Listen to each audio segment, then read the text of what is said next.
أعوذ بالله من الشيطان اللعين الرجيم.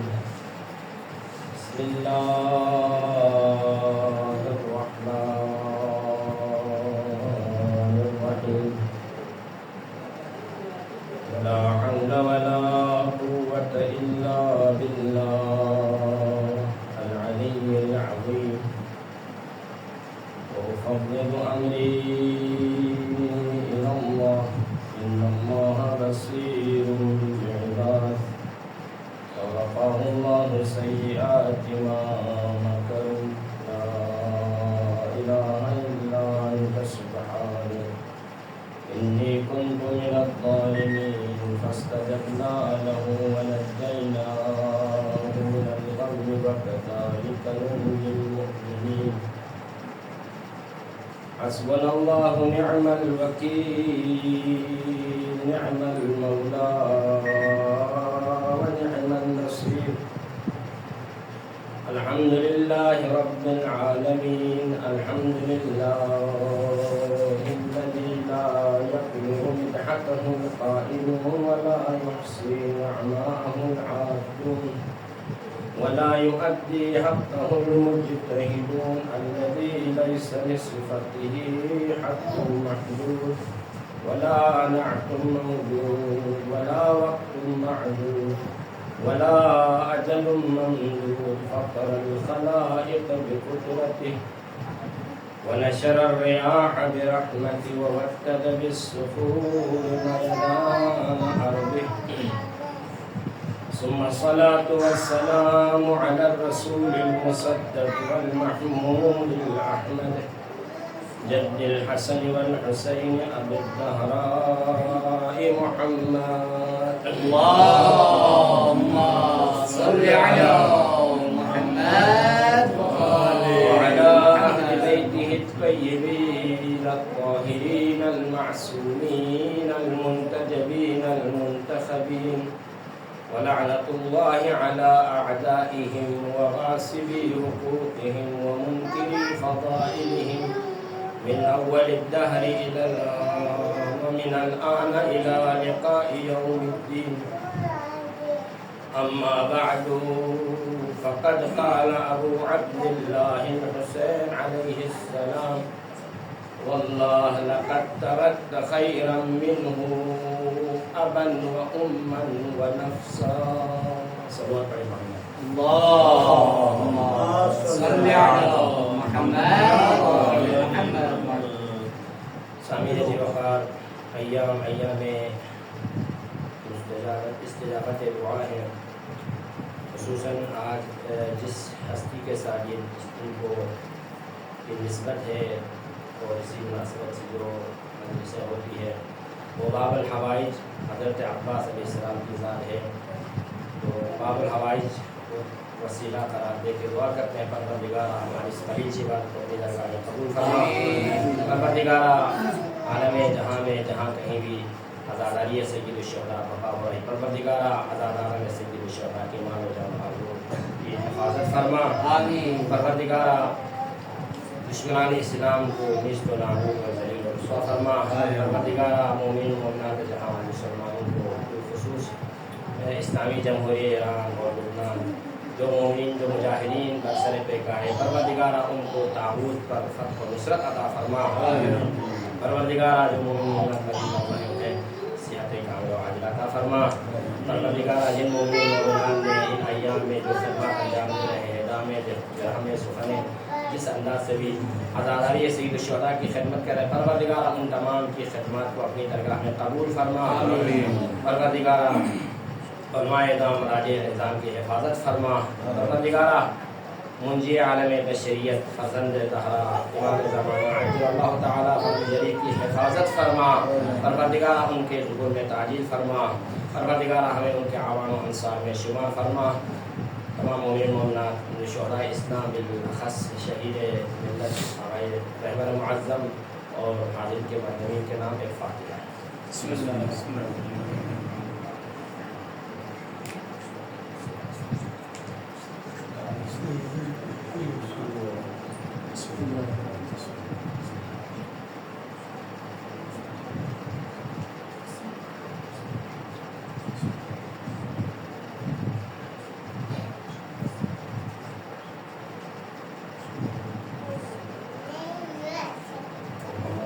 محمد صلوات. اللهم صل على محمد وآل محمد. سامعین ذی وقار، ایام عزا ہیں. خطبہ علماء ابا عبداللہ حسین کے اس واقعے کے حوالے سے ممبروں سے بیان کرتے ہوئے آئے ہیں. سامعین ذی وقار، اقوام ادیان عالم پر سرسری نگاہ رکھنے والے لوگوں پر یہ بات، یہ حقیقت مخفی و مستور نہیں ہے. حق و باطل کی کشمکش ازل سے ہے. اسی لیے تا امروز تک یہاں پہ ختم نہیں ہوگا، بلکہ تا ابد یہ سلسلہ جاری رہے گا. یہ حق و باطل کا، جہاں حق ہوتا ہے حق کے ساتھ باطل ہے، جہاں خیر ہے خیر کے ساتھ شر ہے، اور جہاں جہاں صداقت وہاں پہ صداقت کے ساتھ کذب ساتھ رہا ہے. یعنی یہ حق و باطل کبھی جدا نہیں ہوا، حق و باطل ہمیشہ سے ساتھ ہے اور ہمیشہ سے رہے گا. تو عزیزان محترم، جب کبھی بھی کسی ہادی برحق نے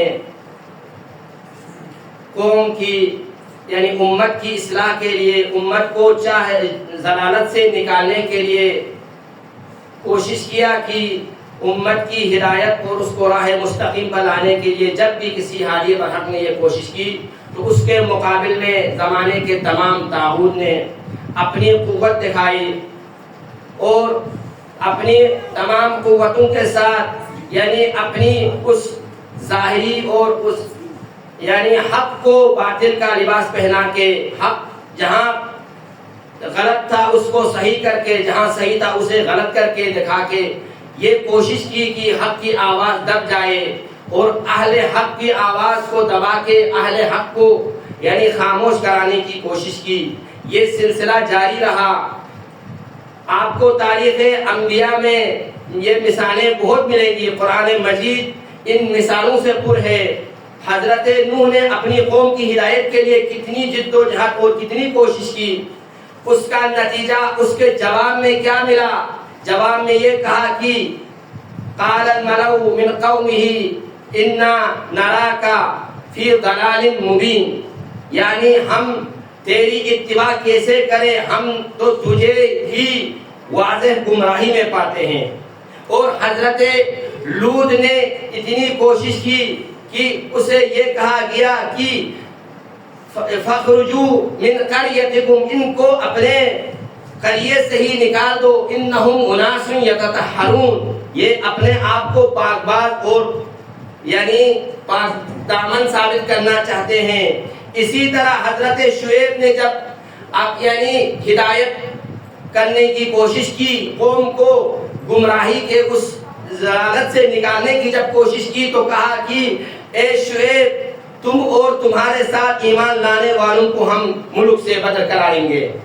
اسی طرح یعنی بہت سارے انبیاء، حضرت لوط، حضرت شعیب، حضرت ہود کے بارے میں کہا انا لنراک فی صفاحۃ، ہم تجھے نعوذ باللہ صفی پاتے ہیں. تو حضرت ہود نے یہ جواب کہا یا قوم لیس بی صفاحۃ انی رسول من رب العالمین، میں صفی نہیں ہوں بلکہ میں اس رب العالمین کا رسول ہوں. اسی طرح یہ سلسلہ چلتا ہوا حتیٰ نبی معظم حضرت محمد مصطفیٰ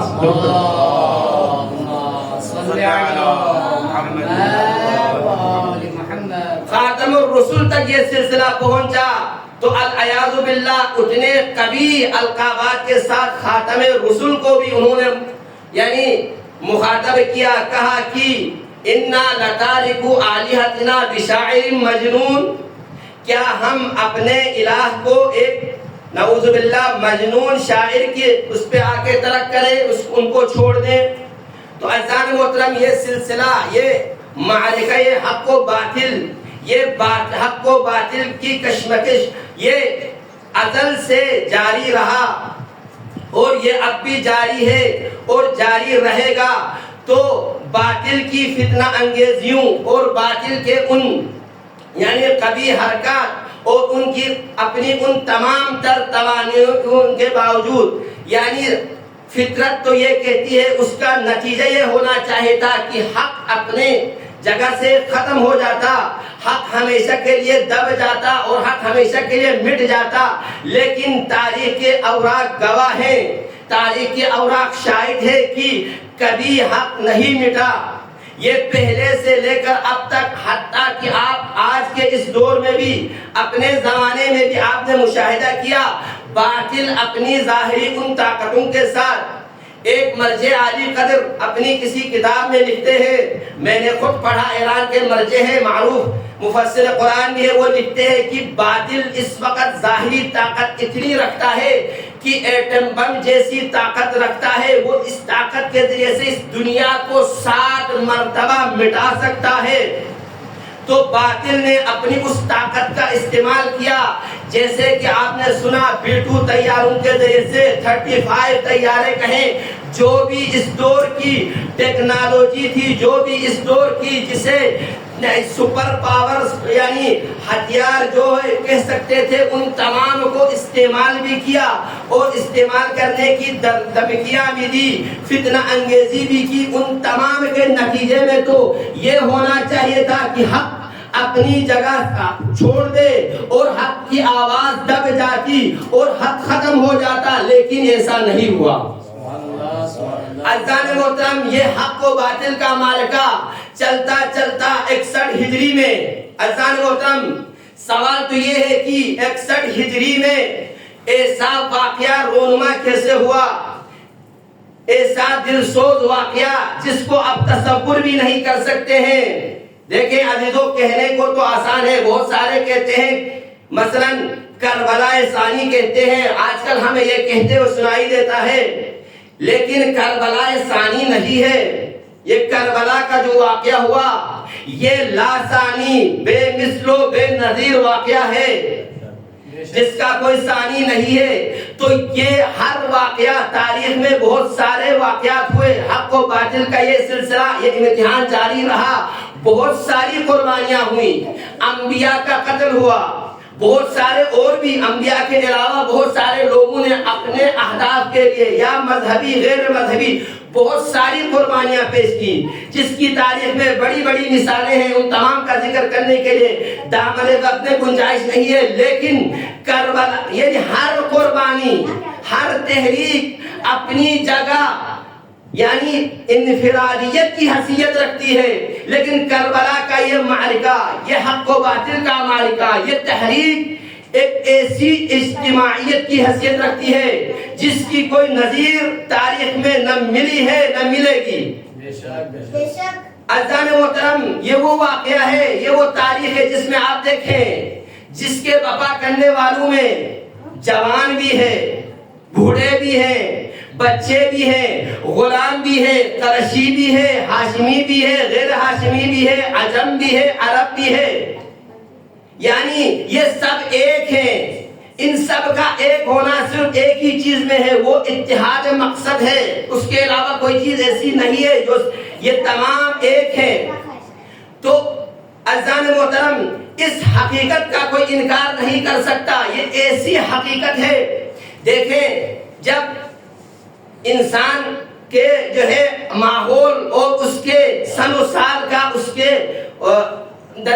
میں ماحول میں اس کا بڑا اثر ہوتا ہے، اس میں بہت بڑا یعنی فرق ہوتا ہے کہ دیکھیں، ایک جگہ آپ لے لیں، ایک بچے کو، ایک عورت کو، ایک بوڑھے کو، ایک جوان کو، ایک ایک کو لے لیں اور ان میں ایک بندہ ان کی لیڈنگ کرتا ہو، ان کے ذریعے سے کسی مقصد کو حاصل کرنا چاہے، کسی ہدف تک پہنچنا چاہے، تو یہ طبیعتاً یہ ممکن نہیں ہے، بلکہ یہ بہت ہی مشکل ہے۔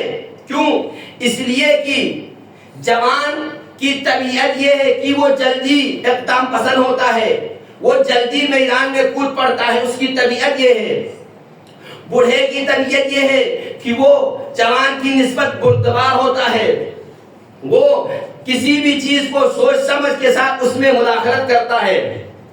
عورتوں کی طبیعت یہ ہے کہ وہ جو ہے کمزور دل کی ہوتی ہے، خصوصاً ہولناک اور خوفناک مواقع پہ وہ اس طرح سے ڈرتی ہے کہ حتیٰ مردوں کے ارادے کو بھی کمزور کرنے کا باعث بنتی ہیں. اور بچوں کی طبیعت یہ ہے کہ بچے تو خصوصاً ہولناک مواقع میں صرف مچلنے اور رونے کا کے علاوہ ان کا کوئی کام نہیں ہوتا. تو عام حالت میں یہ ان کے ذریعے سے کوئی ایسا کام کرنا یہ ناممکن میں سے نہیں ہے تو بہت مشکل ہے. لیکن آپ دیکھیں اس واقعے میں کتنا اس واقعے میں بڑا، تو یہ سب جمع ہے، یہ مختلف طبقوں کے افراد ہم دل نظر آ رہے ہیں، ہم جان نظر آ رہے ہیں، ہم خیال نظر آ رہے ہیں. ایک سوال پڑھتے ہیں. اللہم صلی علی محمد وآل محمد. تو یہاں پہ کیا ہے، وجہ کیا ہے؟ تو ہم کہہ سکتے ہیں یہاں پہ اس قائد کی قیادت کا یعنی وہ عجیب اثر ہے، اس قائد کی قیادت کی عجیب تاثیر ہے. اس قائد کی قیادت نے جوانوں کے اس جذبے کو، جوانوں کی اس حرارت کو کم کر کے بوڑھوں کے ساتھ بٹھایا ہے، اور بوڑھوں کی طبیعت کو یعنی اس طرح سے بلند کر کے جوانوں کے ساتھ چلنے کے قابل بنایا ہے. اور خواتین کے اندر وہ ہمت و طاقت پیدا کرائی ہے اس قائد کی قیادت نے کہ خواتین ایسے مشکل مراحل میں ڈرنے کی بجائے یعنی ان کے ہمکار نظر آتی ہیں. اور بچوں کی طبیعت میں وہ پختگی ڈالی ہے اس قائد کی قیادت کی تاثیر نے کہ بچے بجائے اس کے کہ اس ہولناک ماحول میں چلانے اور رونے کے مسکراتے ہوئے نظر آتے ہیں. عزیزان محترم، اسی لیے سید الشہداء ابا عبداللہ الحسین عرض کیا تھا، یہ وہ بے مثل و بے نظیر واقعہ ہے کہ ابا عبداللہ الحسین نے غیروں میں خطبے دیے ہیں تشویق کے لیے، غیروں میں بیانات دیے ہیں، غیروں کو نصیحت کی ہے تشویق کے لیے تاکہ وہ ان کی عاقبت بچے، وہ ہدایت یافتہ ہو جائے. لیکن اپنوں میں کوئی تشویقی خطبہ نہیں دیا، بلکہ بارہا یہ کہتے رہے اگر جانا چاہتے ہیں تو میں آپ لوگوں کی ذمہ داری لیتا ہوں، آپ لوگ چلے جائیں. عزیزان محترم، تو سید الشہداء کیونکہ دامن وقت میں بھی گنجائش نہیں ہے، سید الشہداء ابا عبداللہ الحسین کا یہ واقعہ حق و باطل کا معرکہ ہے. جب باطل نے سر اٹھایا اس انداز سے تو حسین ابن علی نے بھی اسی انداز سے اقدام کیا. یہ کہاں سے کیا عزیزو؟ جب معاویہ ابن ابی سفیان نے ایک دن مدینے میں ایک اجتماع کیا جس میں اس نے یہ خطبہ دیا، واللہ لو علمت بالمسلمین افضل من یزید لنبایعہ. اللہ اکبر. اس اجتماع میں سید الشہداء ابا عبداللہ الحسین علیہ السلام فرزند رسول فرزند زہرا تشریف فرما تھے. بس میں انشاءاللہ جو ابا عبداللہ الحسین نے اس مجلس میں جو خطبہ دیا ہے اسی خطبے کو بیان کر کے آپ کی خدمت تمام کروں گا. ایک مرتبہ صلوات پڑھیں. اللہم صلی علی محمد.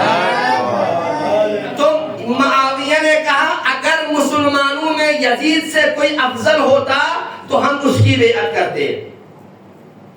تو اس وقت تاریخ لکھتی ہے فقام ابو عبداللہ الحسین علیہ السلام، جس خطبے کے ایک صدر کو میں نے آپ لوگوں کے سرنامہ کلام میں تلاوت کی تھی.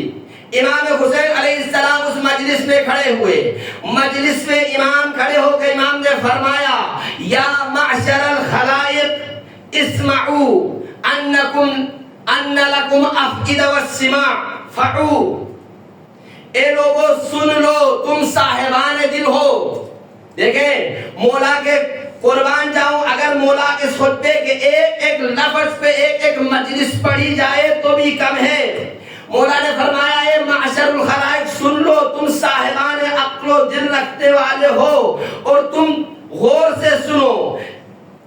عزیزان محترم، مولا نے اسی خطبے میں پوری تاریخ و حق و باطل کو بیان کیا ہے، اسی خطبے میں پوری خلافت کو بیان کیا ہے، اسی خطبے میں آل محمد کی طہارت کو بیان کیا ہے، مقابل میں ان کی نجاست اور رجاست اور رذیلت کو بھی بیان کیا ہے۔ فرماتے ہیں کون ہے سن لو یہ کیا کہہ رہا ہے، اس کے آپ نے کا خطبہ آپ نے سن لیا، ہم کون ہے، کہ کون حقدار ہے اس خلافت کا، اس بندے کے الفاظ آپ نے سن لیا۔ کیا کہا؟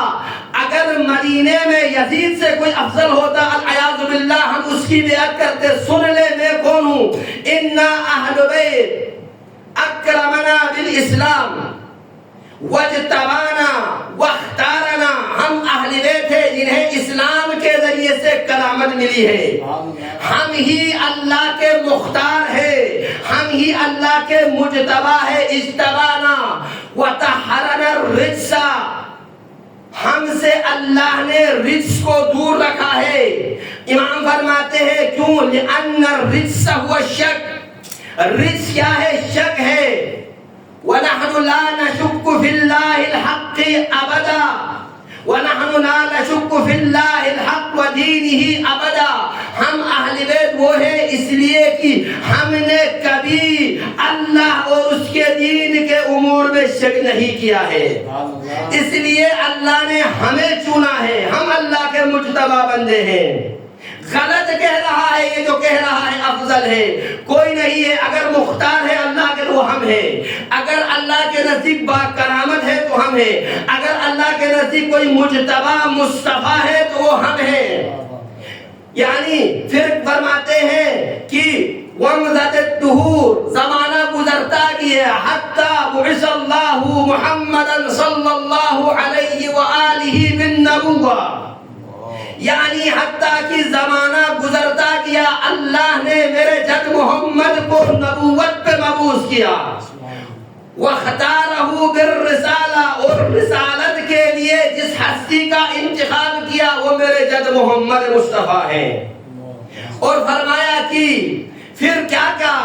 پھر ثُمَّ أَمَرَهُ إِلَى الدُّعَاءِ، اللہ اکبر، یعنی امام حسین نے اپنی عظمت، اپنی طہارت، اپنے جد کی رسالت کو بیان کرنے کے بعد اب اپنے بابا کے فضائل کو بیان کر رہے ہیں۔ کہا کہ پیغمبر نے کو حکم ہوا دعوت کی تو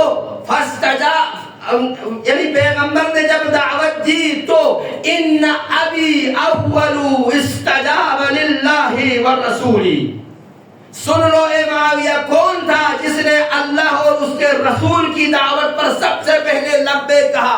وہ اگر کوئی تھا تو میرے بابا علی بن ابی طالب کی ذات تھی۔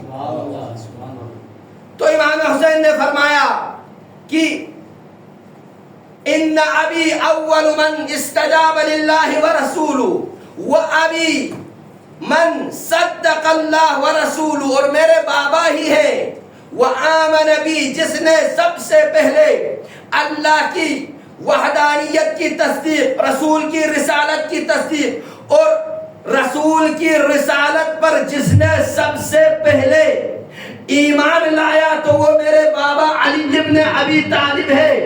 تو یہاں سے کہہ سکتے ہیں تاریخ میں اگر کسی نے اپنے آپ کو صدیق اکبر کہا ہے تو ابھی عرض کیا تھا نا، جہاں جہاں صداقت تھی وہاں وہاں کذب ساز رہا ہے تو وہ کاذب اکبر ہے، اس لیے کہ حسین مظلوم نے یہ فرمایا اگر کوئی صدیق اکبر ہے، صدیق اول ہے تو وہ میرے بابا علی ابن ابی طالب ہے۔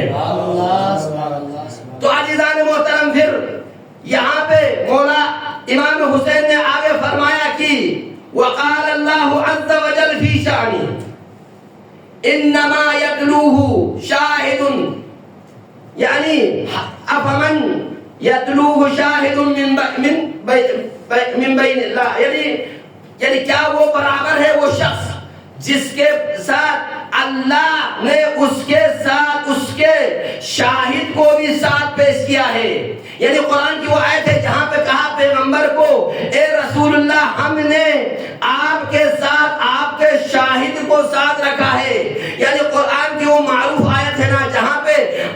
المؤمنین علیہ السلام کو پروردگار عالم نے رسول کی رسالت پر اپنے ساتھ رسول علی کو شاہد قرار دیا، تو امام فرماتے اسی لیے پروردگار عالم نے میرے جج رسول کی رسالت پر اپنے ساتھ جس کو گواہ قرار دیا وہ میرے بابا علی بن ابی طالب کے ساتھ ہے۔ سبحان اللہ۔ تو عزیزان محترم، اس کے بعد مولا فرماتے ہیں فواللہ من ہوا احق منہ، اب خدا کی قسم سوچ لو، کہا تھا نا تم اہل افئدہ ہو، تم اہل سماع ہو، فعو یعنی توجہ سے سن لو اور سوچو، اپنے دل پہ ہاتھ رکھ کے بتاؤ فواللہ احق منہ، کیا وہ مجھ سے حقدار ہے؟ فرماتے ہیں یعنی ان ابی خیر من ابی، اللہ اکبر، وہ اس کا میرا باپ اس کے باپ سے بہتر ہے۔ عزیزان محترم کیسے بہتر ہے؟ بس ان پہ ایک جملہ عرض کرتے جاؤں، توجہ ہے۔ ابن حدید نے لکھا ہے، کون ہے باپ؟ حسین کا باپ سب جانتے ہیں، علی بن ابی طالب کی ذات ہے، جس نے کبھی شرک و کفر کا تصور بھی نہیں کیا ہے۔ مقابل میں کسے کہہ رہا ہے؟ یعنی معاویہ کون ہے؟ معاویہ کا باپ، معاویہ سن لو گے، کہا کہ مولا حسین نے کہا ان ابی خیر من ابیہ، جس کا باپ ابو سفیان ہے، جس کے بارے میں امیر کائنات نے فرمایا کہ تم نے اسلام قبول نہیں کیا تھا، بل استسلموا، تمہیں اسلام جبری قبول کروایا تھا، عزیزو جو مسلمان بھی نہیں ہوا وہ ہے معاویہ کا باپ، دادا، پیغمبر حسین کا دادا کون ہے؟ جس کے بارے میں آپ نے سن لیا کہ سید الانبیاء حضرت محمد مصطفیٰ ہے، اور حسین کے بابا علی مرتضیٰ ہے، اور یزید کا بابا کون ہے؟ کہا کہ ان ابی خیر من ابیہ، کہا معاویہ کون ہے؟ سن لو گے ایک جملہ، ابن حدید معتزلی کہتا ہے کانت ہند فی مکہ تذکر بفجور و احر، توجہ سنیں، امام حسین نے فرمایا تھا ان امی خیر من امی، میری ماں ان کی ماں سے بہتر ہے۔ تو معاویہ جن کی ماں کے بارے میں کہتے ہیں کہ ابن ابی الحدید لکھتے ہیں کہ ہندا مکے میں فجر یعنی فاجرہ فاسقہ کے نام سے معروف تھی۔ زمخشری مفسر اہل سنت ہے، حنفی مذہب کے ہے، ربیع الابرار میں لکھتے ہیں کہ معاویہ کون تھا؟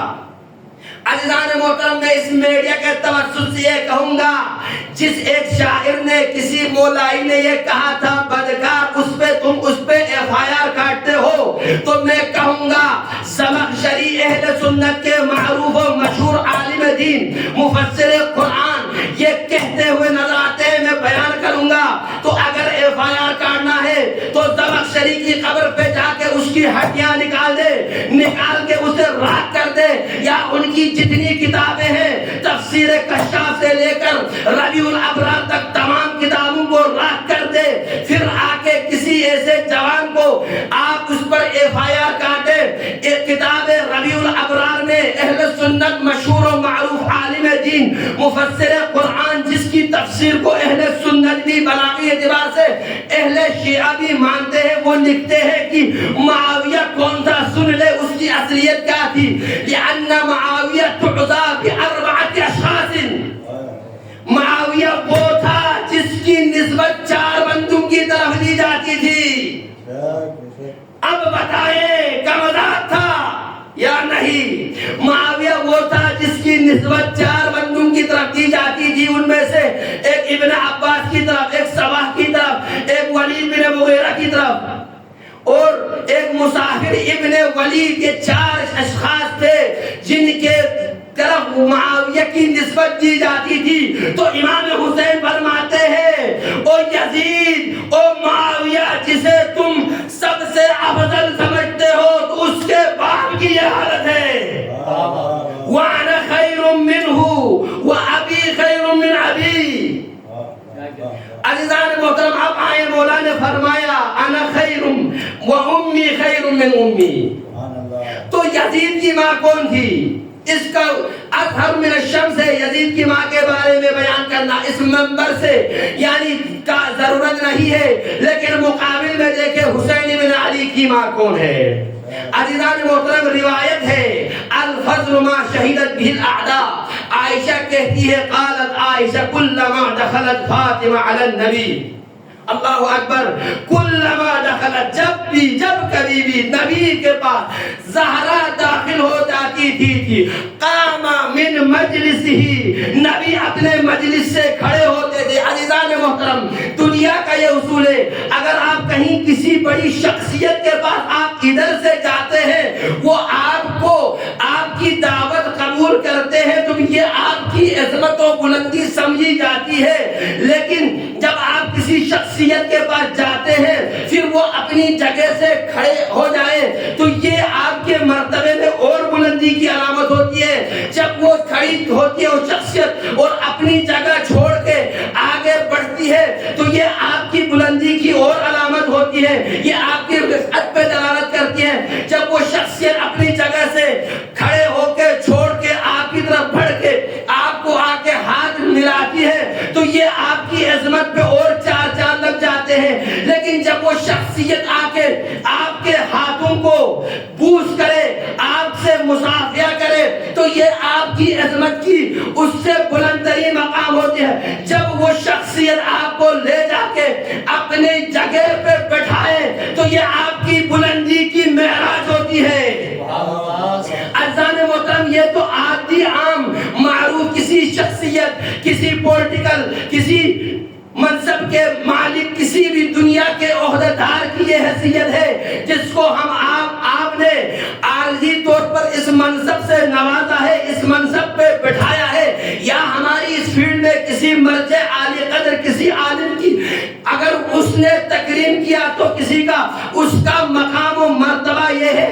لیکن عزیزان محترم عائشہ کی روایت کیا کہتی ہے؟ نبی اعظم سید الانبیاء، سرکار انبیاء، ختم الرسل جس کی عظمت کے لیے اپنی جگہ سے کھڑے ہو جائے، قام من مجلسہ واقبل الیہا وقبل یدیہا واجلسہا فی مجلسی، تو اس عظیم ذات کو زہرائے مرضیہ ام الحسین کہا جاتا ہے.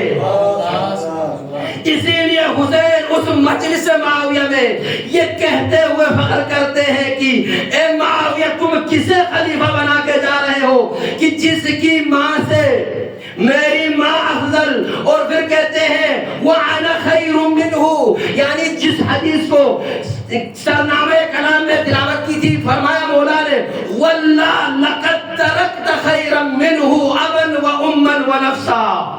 معاویہ تو نے کتنا بڑا جرم کیا ہے، تو نے اسے چھوڑ دیا جو باپ کے اعتبار سے، جو ماں کے اعتبار سے، جو نفسن یعنی حسب و نسب و کمالات میں ہر جہت سے تم سے اور تمہارے اس نام نہاد منصوب شدہ بیٹے سے افضل تھا. تم نے ان سب کو تاج کر کے اسے منتخب کیا. تو سن لینا میں حسین ابن علی ہوں. جب باطل اس طرح سے، اس انداز سے، اس طاقت سے آئے گا تو حق بھی اسی انداز سے ابھرے گا اور اس کا نام و نشان بھی مٹا کے حتیٰ اس کے نام کو گالی بنا کے رکھ دوں گا. تو عزیزان محترم سید الشہداء وہ حق کے امام تھے، وہ حق کے پرستار تھے.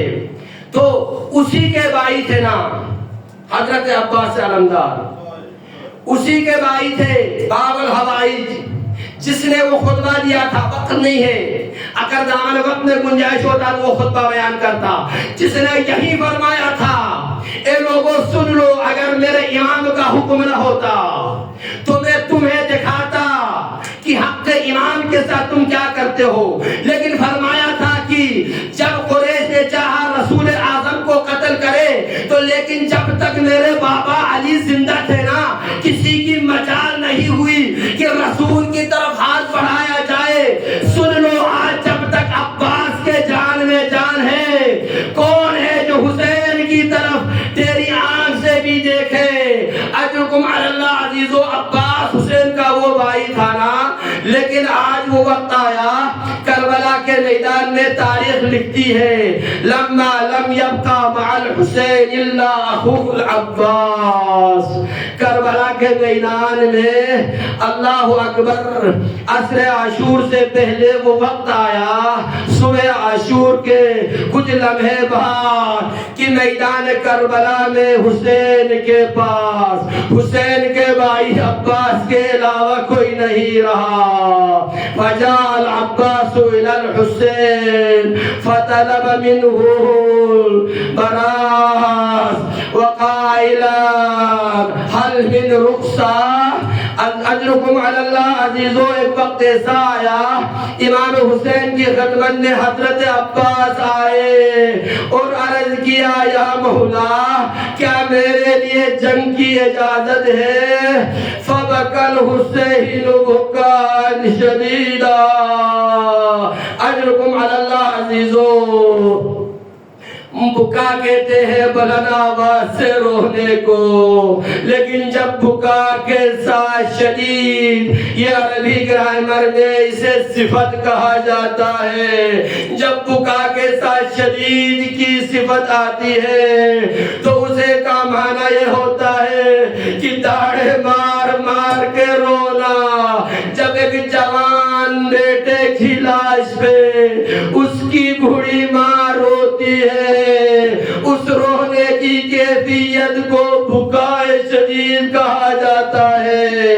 تصور کیجئے عزیزو، ماہ محرم کا عشرہ ختم ہو رہا ہے، نہیں معلوم ہم آئندہ سال اس محرم میں ہوں گے یا نہیں ہوں گے.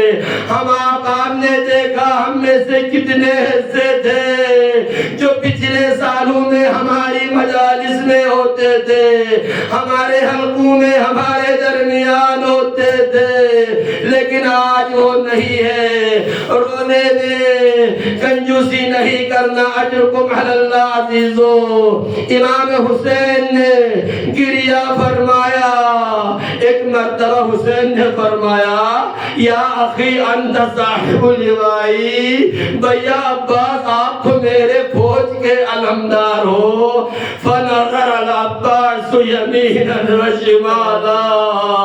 اجرکم علی اللہ عزیزو، عباس ایک مرتبہ دائیں ایک مرتبہ بائیں دیکھتے ہیں، فرماتے ہیں بھیا حسین مولا وہ فوج کہاں ہے جس کا میں علمدار ہوں؟ عباس فرماتے ہیں میرے دل میں اتنی تنگی تھی، میرے مولا سے گزارش کی مولا میں ان شہداء کا انتقام لینا چاہتا ہوں. اتنے میں مولا حسین نے فرمایا اخی عباس اطلب لہؤلاء الاطفال قلیلا من الماء. میں آپ کو اتنی اجازت دے سکتا ہوں ان بچوں کے لیے ذرا پانی کا بندوبست کیجئے. اللہ اکبر. اجرکم علی اللہ. فخرج العباس الى القوم ووعدهم ونادى بصوت اعلی. مولا عباس میدان کی طرف گئے اور بلند آواز سے یہ کہنے لگے اے قوم اگر تمہیں علی سے دشمنی تھی تو لیکن هذا الحسین ابن بنت محمد، یہ تو حسین مظلوم رسول کی مظلومہ بیٹی کا بیٹا ہے. وهذه الاطفال عطشوا فسقوهم وعظم قلوبهم.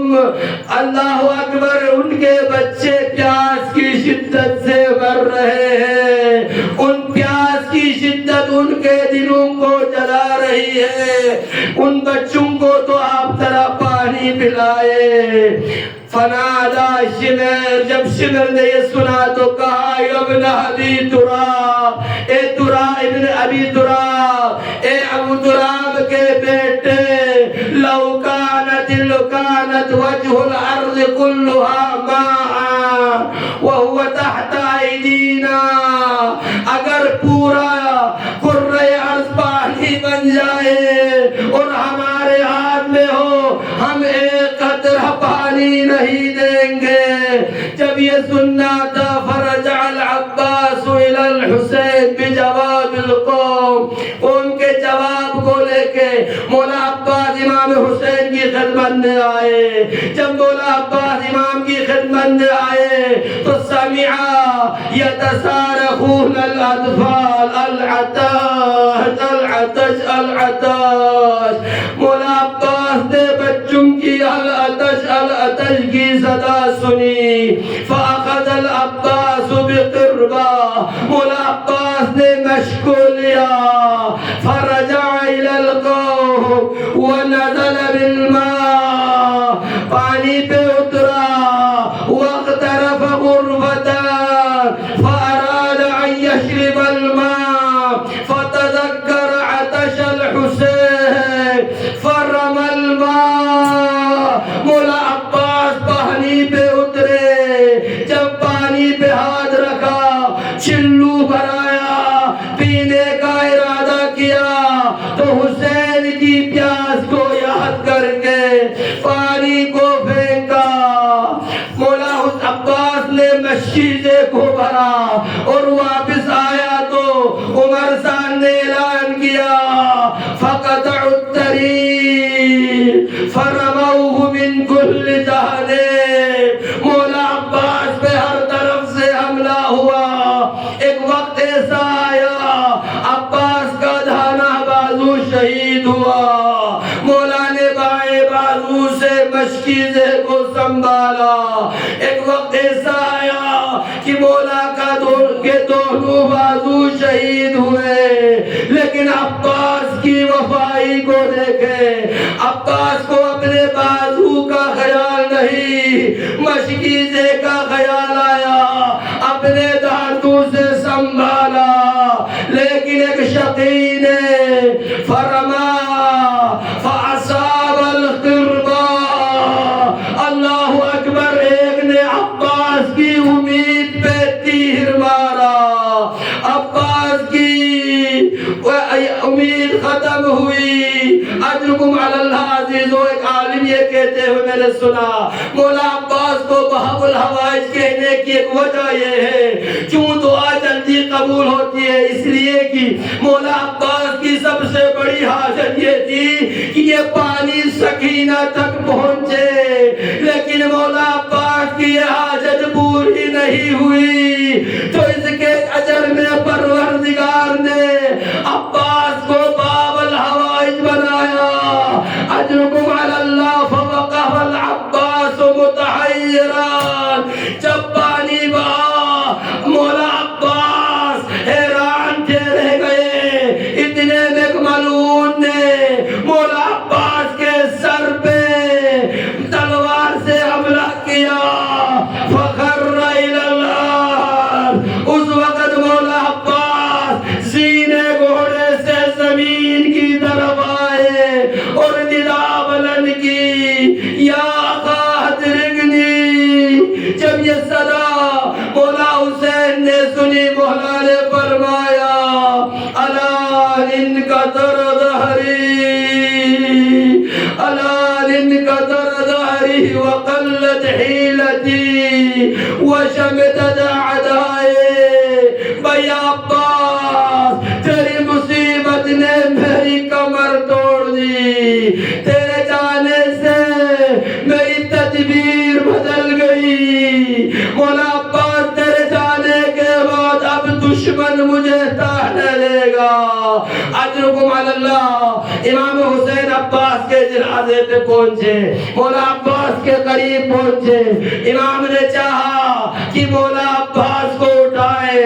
امام حضرت عباس کے سر کو امام حسین نے فاخذ راسه على حجری فوضع العباس على الارض 3 مرات. 3 مرتبہ حسین نے چاہا عباس کے سر کو اپنے زانوں پہ رکھے، لیکن مولا عباس نے اپنے سر کو زمین پہ رکھا. ایک مرتبہ مولا فرماتے ہیں کیف تصنع یا اخی ہکذا. مولا اے بھیا عباس کیوں ایسا کرتے ہو؟ کیف لا اصنع الان انت اخذتنی راسی لیکن یا مولا بعد